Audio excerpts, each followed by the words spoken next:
Guys, അസ്സലാമു അലൈക്കും. ഐശുവാൻ mini വ്ളോഗ്സിലേക്ക് എല്ലാവർക്കും സ്വാഗതം. ഇന്നത്തെ ലഞ്ച് നമുക്ക് നോക്കാം. ആദ്യം ചോറെടുത്തു. 2 പേർക്ക് മതി, ഒരാൾക്ക് ഉച്ചവരെ ഉള്ളു പരീക്ഷയായതുകൊണ്ട്.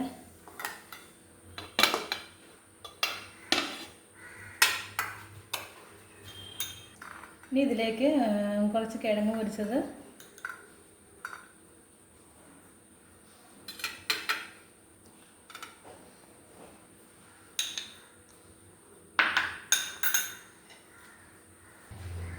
ഇനി നമുക്ക് മുട്ട പൊരിച്ചത് ഇട്ട് കൊടുക്കാം. മുട്ട ചിക്കിയതാണ്.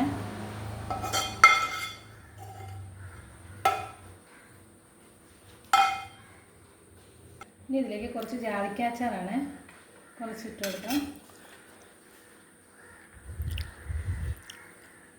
നമ്മുടെ ലഞ്ച് ബോക്സ് റെഡി. ഓക്കെ, അപ്പോൾ എല്ലാവരും വീഡിയോ ഇഷ്ടപ്പെട്ട ലൈക്ക് ചെയ്യുക, സബ്സ്ക്രൈബ് ചെയ്യുക. Okay, bye bye.